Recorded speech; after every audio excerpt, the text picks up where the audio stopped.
Have you ever wondered why some people get rich easily while others work hard but don't get much richer? Today, we're going to explore some secrets about money that rich people know but don't often talk about. First, let's clear up a big misunderstanding. Just working hard, saving a lot, and going to school doesn't always make you rich. This way of thinking is good, but it doesn't always help people get a lot of money. So, what do rich people do differently? Think of the world's economy like a huge sea where governments, big banks, companies, and regular folks like you are all in it together. Everyone has a part to play. The choices we make, like how we spend our money or what we invest in, really matter. Knowing this helps us make better decisions and understand how we can help shape our own money future. Learning about money and changing how we think about it is really important for making more money. Usually we learn in school to get a good job and save our money. But that's not the whole story when it comes to getting richer. We need to start thinking about money as something we can grow, not just something we earn and keep in a bank. This means learning new things about how to make money work for us, like investing and starting small businesses. To make this shift in our thinking, we should look for knowledge outside of regular schools. We can read books about managing money, go to financial workshops, or follow stories of people who have made a lot of money. The big idea is to start seeing money as a tool we can use to make more money, not just something we earn and spend. This way of thinking helps us see new chances to grow our money and shows us that making a lot of money isn't just for a few people. It's about learning all the time and finding ways to turn what we earn into even more. Changing how we think about saving money in banks is important if we want to grow our money. Most of us are used to the idea of saving our money in a bank because it seems safe and normal. But this might not be the best way to make our money grow. When we put our money in a bank, it doesn't do much, it just sits there. The interest we get is really small, and the bank uses our money to make more money for itself. So, we should start thinking about other ways to help our money increase, like investing in things that can grow over time, such as stocks or part of a property. This means we need to be more active in managing our money, not just saving it and forgetting about it. We still need to save some of our money in a safe place, but we should also use some of it in ways that can make more money in the long run. It's about finding a good mix between saving and investing. This way, we take control of our financial future and understand that there are smarter ways to use our money than just the usual way of saving in a bank. By doing this, we can help our savings grow bigger and build a better financial life for ourselves. Becoming an investor is about using your money to make more money. It's like planting seeds that grow over time. You don't need a lot of money or special knowledge to start.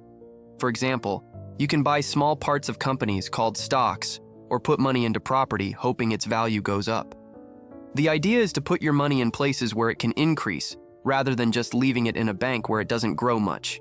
You start with what you can, learn as you go, and don't take big risks all at once. It's also smart to spread your money across different types of investments. This way, if one doesn't do well, you have others that might be doing better.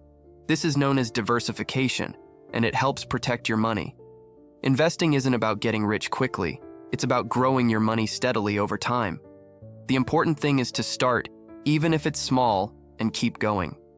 With patience and learning, investing can really help you build up your money. Tracking and safeguarding money is like being in charge of your own financial journey. First, you need to keep track of the money you make and the money you spend. It's like keeping a diary of your money.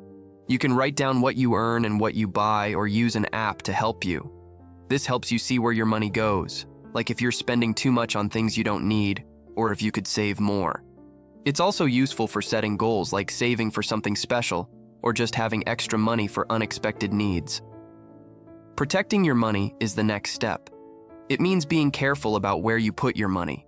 Avoid risky deals that sound too good to be true because they might be scams. Be smart with your money by not spending more than what you earn and always keeping some savings for emergencies. Think of it as being the guardian of your money, making sure it's safe and used wisely. This way, you can make sure your money is not only well managed, but also secure for your future. Using debt and taxes wisely means learning how to use them to your advantage in managing your money.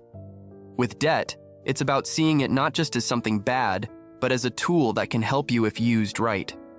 For example, borrowing money for education or to buy a house can be good, because they can be valuable in the future. But you have to be careful with debt and make sure it's for things that help you grow financially, not just for buying things you want right now. When it comes to taxes, it's about understanding how to use tax rules to save money.